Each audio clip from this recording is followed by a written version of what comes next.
Jakarta tidak pernah benar-benar tidur, ia hanya berganti wajah. Siang hari, kota ini penuh klakson dan debu. Malam hari, ia menyalakan lampu-lampu yang membuat orang lupa bahwa esok pagi tetap akan datang. Di salah satu sudut Jakarta Timur, di perkampungan padat yang berdempetan dengan jalan layang dan rel kereta, tinggal seorang perempuan bernama Naya. Rumahnya petak. Dindingnya triplek, atapnya seng tua yang berbunyi nyaring saat hujan. Setiap pagi, suara kereta lewat seperti detak jam yang mengingatkan bahwa waktu terus berjalan, meski hidup terasa berhenti di tempat yang sama. Naya bekerja malam. Bukan pekerjaan yang bisa ia ceritakan dengan bangga pada tetangga.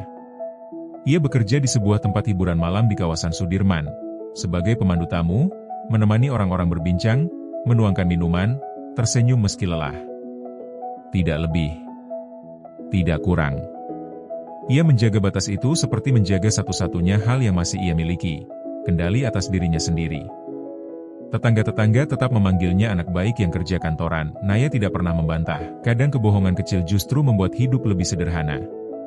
Setiap sore, sebelum berangkat kerja, Naya selalu duduk di teras sempit rumahnya. Menunggu azan maghrib, menunggu udara sedikit lebih dingin, menunggu dirinya siap menjadi versi lain dari dirinya sendiri. Di kampung itu, semua orang saling mengenal. Dan semua orang diam-diam saling menghakimi. Di seberang rumah Naya tinggal Raka. Raka bekerja sebagai montir di bengkel kecil dekat terminal. Tangannya selalu berbau oli, bajunya jarang benar-benar bersih, tapi matanya jujur, jenis mata yang sulit berbohong meski mulut mencoba. Raka sudah mengenal Naya sejak 3 tahun lalu, sejak Naya pertama kali pindah ke kampung itu bersama ibunya yang sakit. Raka tahu Naya kerja malam, ia pura-pura tidak tahu detailnya. Setiap kali Naya pulang menjelang subuh, Raka sering sudah bangun, duduk di bengkel sambil merokok. Mereka hanya saling mengangguk. Tidak ada percakapan panjang. Tapi kehadiran itu cukup untuk membuat Naya merasa tidak sepenuhnya sendirian. Ibunya Naya meninggal setahun lalu. Sejak itu, Naya benar-benar sendirian. Tidak ada keluarga. Tidak ada tempat pulang selain rumah petak yang semakin sunyi. Raka sempat membantu mengurus pemakaman, tanpa banyak bicara. Setelah itu, hubungan mereka tetap sama, dekat, tapi tidak pernah melangkah lebih jauh. Mungkin karena keduanya sama-sama tahu, hidup mereka rapuh, dan rapuh tidak selalu siap disandari. Malam itu, hujan turun deras. Jakarta terlihat seperti kota yang larut dalam kesedihannya sendiri. Lampu-lampu memantul di aspal basah. Naya berdiri di depan tempat kerjanya, menunggu ojek online yang tak kunjung datang. Jaket tipisnya tidak cukup menahan dingin. Seseorang berhenti di depannya. Perlu nebeng? Motor itu hitam, bersih, bukan motor ojek. Pengendaranya mengenakan jaket kantor, helm masih di tangan. Wajahnya terlihat lelah, tapi rapi. Usianya sekitar awal 30-an. Naya ragu. Saya nunggu ojek. Udah 15 menit hujan gini. Saya searah ke Rawamangun, katanya, tenang, tanpa nada memaksa. Nama pria itu Arman. Naya akhirnya naik. Bukan karena percaya, tapi karena hujan terlalu dingin dan malam terlalu panjang. Sepanjang jalan, mereka tidak banyak bicara. Arman hanya bertanya alamat, memastikan Naya nyaman. Saat motor berhenti di depan gang sempit kampungnya, Arman menoleh. Kamu tinggal di sini? Naya mengangguk. Arman terlihat sedikit terkejut, tapi tidak bertanya lebih jauh. Hati-hati pulangnya. Jakarta keras buat orang yang sendirian. Kalimat itu sederhana. Tapi entah kenapa, Naya mengingatnya lama setelah Arman pergi. Keesokan harinya, Arman muncul lagi. Bukan kebetulan. Ia datang ke bengkel Raka, mobilnya mogok. Naya sedang menyapu halaman rumah. Mereka saling mengenali. Jakarta memang besar, tapi selalu punya cara mempertemukan orang yang sama di waktu yang salah. Raka memperbaiki mobil itu dengan cekatan. Arman memperhatikan. Naya memperhatikan mereka berdua, dua laki-laki dari dunia yang sangat berbeda, berdiri di tempat yang sama. Saat mobil selesai, Arman berterima kasih, lalu menoleh ke Naya. Kita ketemu lagi, katanya sambil tersenyum. Naya hanya membalas singkat. Ia tidak tahu saat itu, bahwa senyum singkat itu adalah awal dari sesuatu yang akan merobek keseimbangannya. Raka melihat dari kejauhan, dan untuk pertama kalinya, ia merasa takut kehilangan sesuatu yang bahkan belum pernah ia miliki. Jakarta terus menyala, dan di antara lampu-lampu kota itu, sebuah cinta segitiga mulai terbentuk, pelan, diam-diam, dan berbahaya. Jakarta mengajarkan satu hal pada Naya, tidak semua orang datang untuk tinggal. Sebagian hanya singgah, memberi harapan, lalu pergi tanpa menoleh. Namun Arman berbeda, ia tidak datang dengan janji, tapi juga tidak pergi. Beberapa hari setelah pertemuan di bengkel, Arman kembali muncul, kali ini sengaja.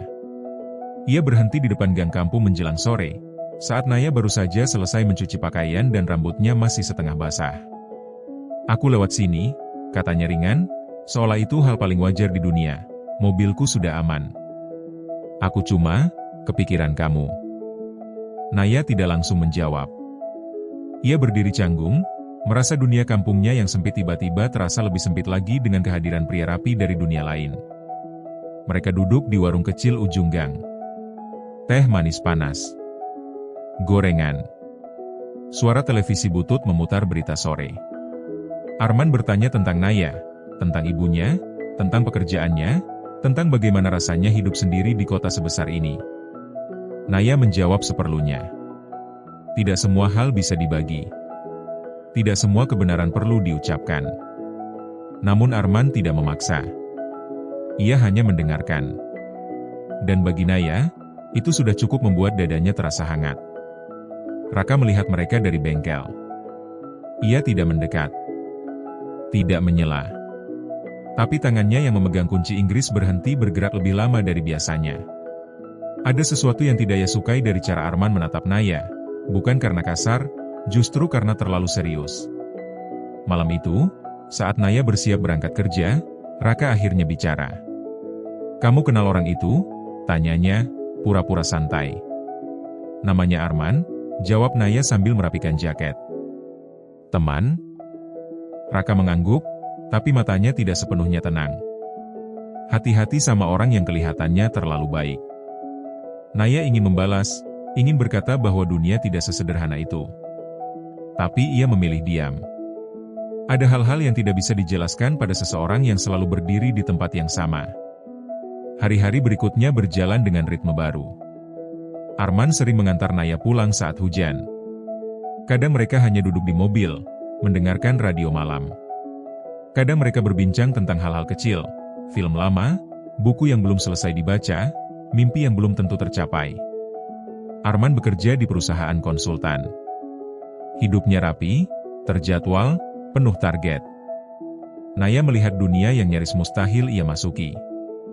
Dunia yang terang, bersih, dan terlihat aman. Sementara Raka selalu ada tanpa diminta. Ia memperbaiki atap rumah Naya saat bocor. Mengantar galon air. Membawakan obat ketika Naya demam sepulang kerja.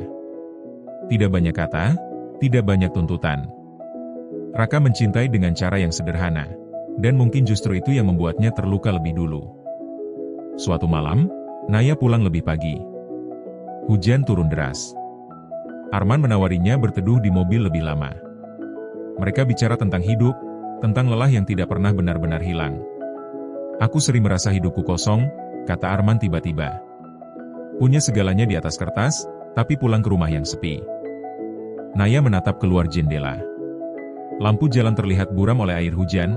Aku sering merasa hidupku terlalu penuh, katanya pelan. Penuh tuntutan, penuh rahasia. Mereka terdiam. Tidak ada sentuhan. Tidak ada pelanggaran. Tapi jarak di antara mereka terasa semakin tipis.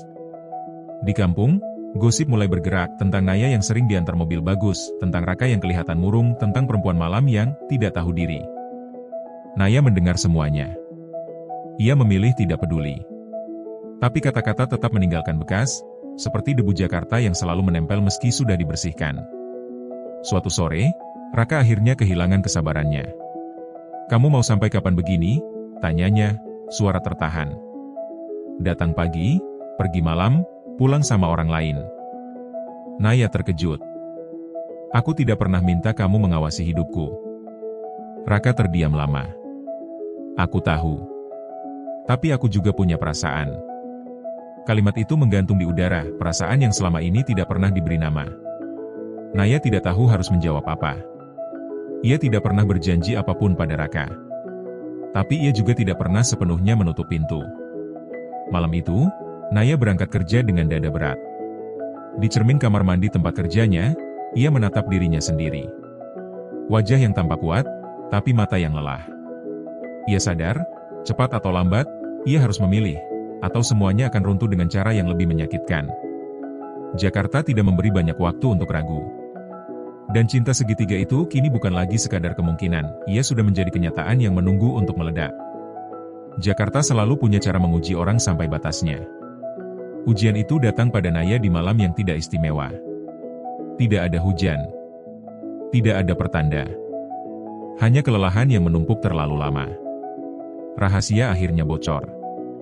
Bukan dari mulut Naya, bukan juga dari gosip kampung, melainkan dari kenyataan yang terlalu sulit disembunyikan. Arman tahu dari orang kantornya, seseorang yang pernah melihat Naya bekerja malam. Bukan dengan tuduhan, bukan dengan nada merendahkan. Tapi cukup untuk membuat Arman terdiam lama, menatap layar ponselnya, dan menyadari bahwa ada bagian hidup Naya yang tidak pernah benar-benar ia pahami. Ia datang ke kampung malam itu. Tidak marah. Tidak berteriak. Itu justru yang paling menyakitkan. Kamu tidak bohong, kata Arman pelan, berdiri di depan rumah petak Naya. Kamu hanya tidak menceritakan semuanya. Naya mengangguk. Tenggorokannya kering. Aku tidak tahu caranya, jawabnya jujur. Arman menghela napas panjang. Duniaku tidak siap menerima hidupmu. Dan mungkin, aku juga belum cukup berani. Tidak ada perpisahan dramatis. Tidak ada pelukan terakhir.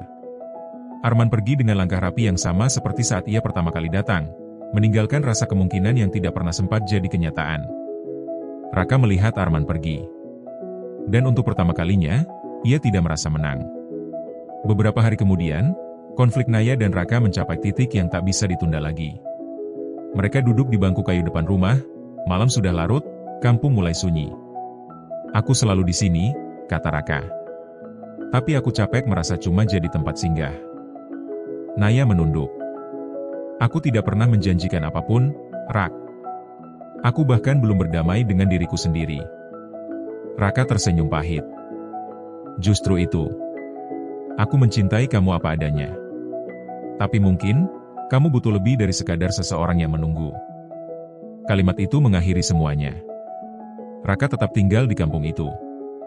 Tetap membuka bengkel. Tetap hidup. Tapi ada jarak baru yang tak pernah ada sebelumnya. Jarak yang lahir dari perasaan yang akhirnya diakui, lalu dilepaskan. Naya berhenti bekerja malam. Bukan karena hidupnya tiba-tiba mudah. Tapi karena ia tidak ingin lagi menjalani dua versi dirinya. Ia bekerja serabutan, menulis lamaran kemana-mana, hidup dengan uang pas-pasan, tapi dengan satu hal yang tidak ia miliki sebelumnya, kejujuran penuh pada dirinya sendiri. Beberapa bulan kemudian, Naya pindah dari kampung itu. Tidak jauh. Masih Jakarta. Masih kota yang sama. Tapi cukup jauh untuk bernapas tanpa bayangan masa lalu di setiap sudut. Ia tidak bersama Arman, ia juga tidak bersama Raka. Namun suatu pagi, saat ia berjalan menyusuri trotoar dengan matahari Jakarta yang kejam tapi jujur, Naya menyadari sesuatu. Ia tidak lagi merasa malu dengan hidupnya, ia tidak lagi merasa harus memilih antara dua dunia. Ia memilih dirinya sendiri. Jakarta tetap menyala, lampu-lampu malam tetap memanggil orang-orang yang lelah, cinta tetap datang dan pergi. Dan di tengah kota yang tidak pernah benar-benar peduli pada siapapun, Naya akhirnya berdiri sebagai seseorang yang utuh, bukan karena diselamatkan oleh cinta, tapi karena berani keluar dari lingkarannya.